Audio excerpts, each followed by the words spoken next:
So let's jump back. Hey, I'm back because I fizz up and didn't record the right part at the right time. I'm back with the Videonics Video Equaliser, made by Videonics. The name is in the giveaway. There's a lot of cool circuit bit versions of these. Once you see it in action, I think you'll realize why. What it does, it actually says on the box, which is nice, Video Equalizer. In the way that you might equalize sound by pushing frequencies up and down and kind of sculpting the timbre or the quality of the sound that you have. With the Videonics Video Equaliser, you do the same thing, but instead of sculpting frequencies, which are the characteristics of sound,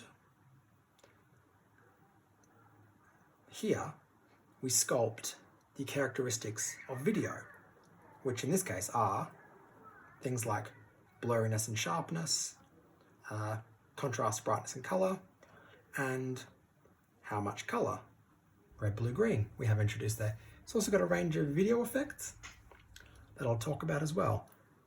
It is difficult to find information about old video gear like this, and I think it's important to try to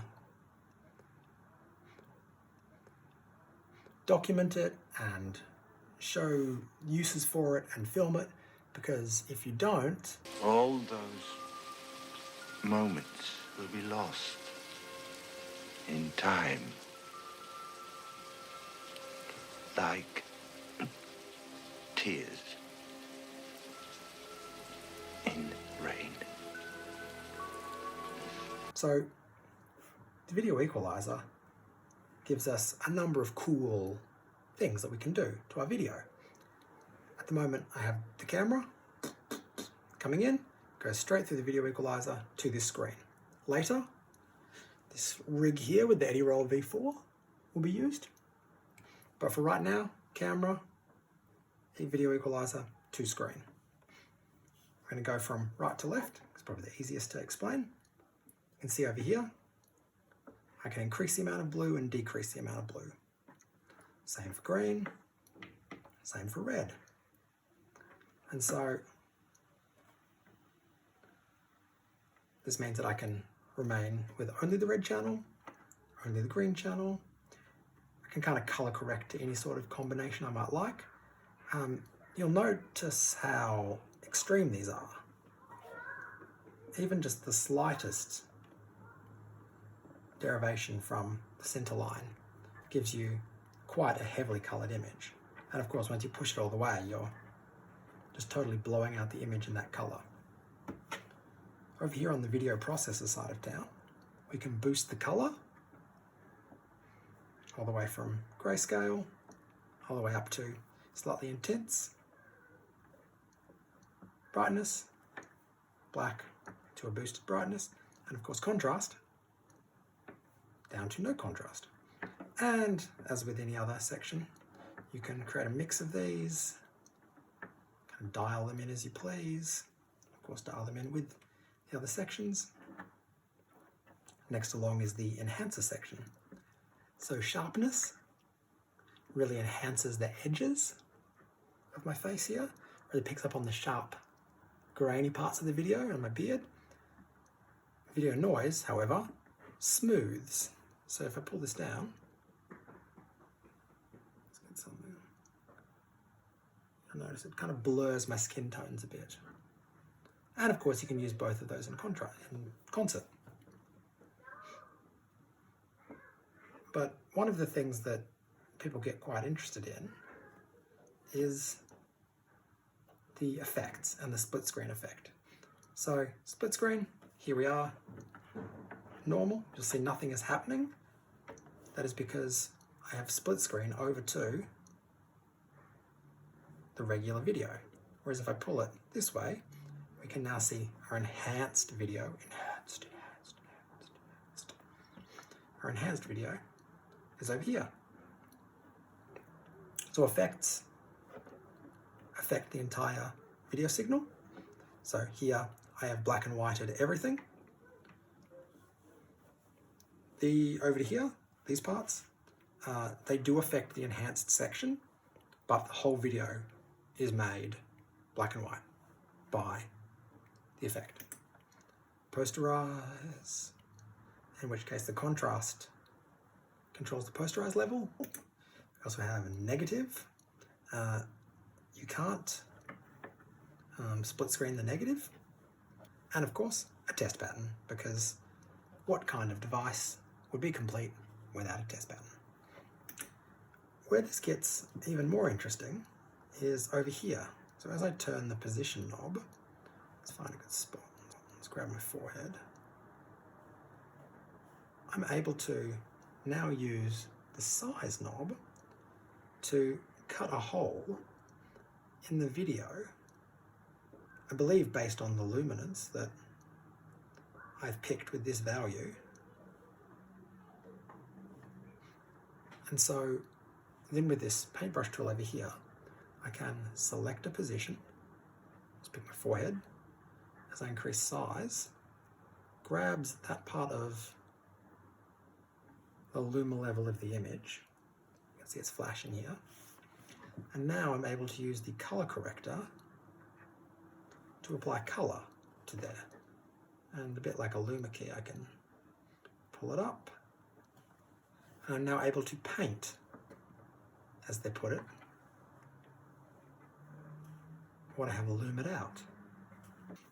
So whilst these effects appear to have maybe a little bit of use in your glitchy live video rig, I mean, the paint thing is definitely good for recolorizing black and white visuals, sort of like on the fly, you know, when you're playing and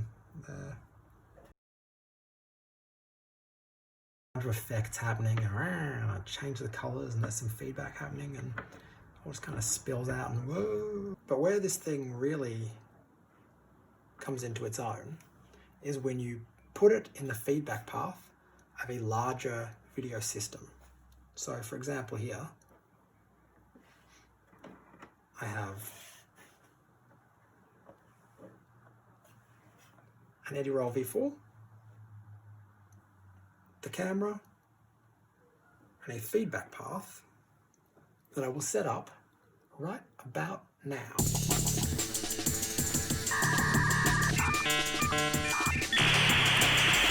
All right, here we are with the Videonics Video Equaliser in the feedback path of my V4 here. So the idea is that one of the outputs of the V4 goes through the Videonics. It is processed inside, comes out, goes back into input 1 over here, and so that's just the feedback channel here. That's the video input of me from the camera. And as I increase the luma key, I'm cutting away darker parts of the image to reveal the feedback path. So there's not really much processing happening at the moment. You can see I'm getting these nice kind of trails on my hand. So this introduces some additional delay, which spaces out those trails. And each of those trails is a repetition of the video, like with audio feedback or audio delay.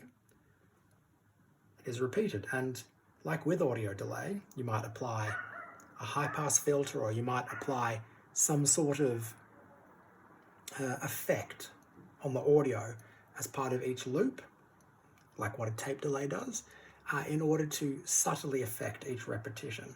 So if I boost the color here, you'll see that the color starts to flare out close to my hand. The close repetitions, they seem fine, but as we get further and further away, the color is boosted and the color really kind of bleeds out. Of course, if I do that to brightness, it quickly fades to white. And of course, we can do this with the enhancer as well. We can sharpen each of the feedback loops. And these effects again give us these beautiful, subtle kind of repeats. If I take myself out of the frame a little bit, you can see these nice blotchy trails that fade into color. And a lot of it has to do with like really fine tuning where this stuff is.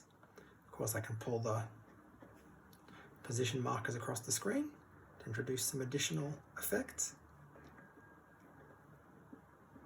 And that flashing effect that we saw before is also quite useful in a feedback path for introducing some sort of additional pulsing. Oh yeah, okay, here we go. So black and white, posterize, mirror my face up a bit here.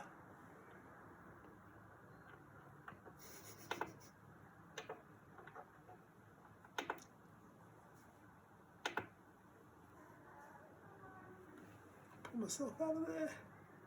Some butterfly stuff. And I'm back. So how much do these suckers go for? Is it worth getting yourself one? What should you look out for? I mean, it's like Videonics stuff is relatively cheap, all things considered. That's a little bit high because of course I'm in Australia and this is from the States. But you can find them secondhand, people selling them for a pretty reasonable amount, $100, sometimes up to $200 if they're in good condition. Don't pay a ton for this. It's a very cool thing, it's a very cool device, but the things it does, you really need, you know, an existing video rig, I think, to make good use of it. You really need these kind of effects that you can kind of chain it with by itself. Doesn't really do that much unless maybe you're thinking of circuit bending it. I've been too afraid to do that to mine. Just killed a few too many beautiful things in my life trying to circuit bend them, so yeah. One consideration though is the power supply for this thing is a beast. Here it is. The power supply for this thing is massive, and the power plug on the back, custom 6-pin DIN thing, oh, awful. So if you're trying to use a mobile rig like I usually do, cutting this around is going to be difficult. It's quite large as well. It's pretty much almost exactly the same size as the Eddie-Roll V4 in this case, turned on its side. But in terms of what it does, it is of course incredibly limited as compared to the Eddie-Roll V4. I definitely think it's like an amazing piece of gear, really underrated. Videonics, of course, no longer around. Very, very dead, but made some really great digital video mixes. This thing, of course, some editing gear, but thankfully they really mass-produced a lot of the stuff that they made. And so there are thousands and thousands of these out in the world, and it's not impossible to find good working ones. And if you have one that breaks, it's not the end of the world either. Whereas I know there's some old video gear that, you know, when it carks it, that's kind of it. Unless you can find someone with the specialized knowledge to repair your weird thing, you know, it may just be lights out. So, till next time. Do you have one of these? Do you want one of these? What do you think about them? Let me know in the comments.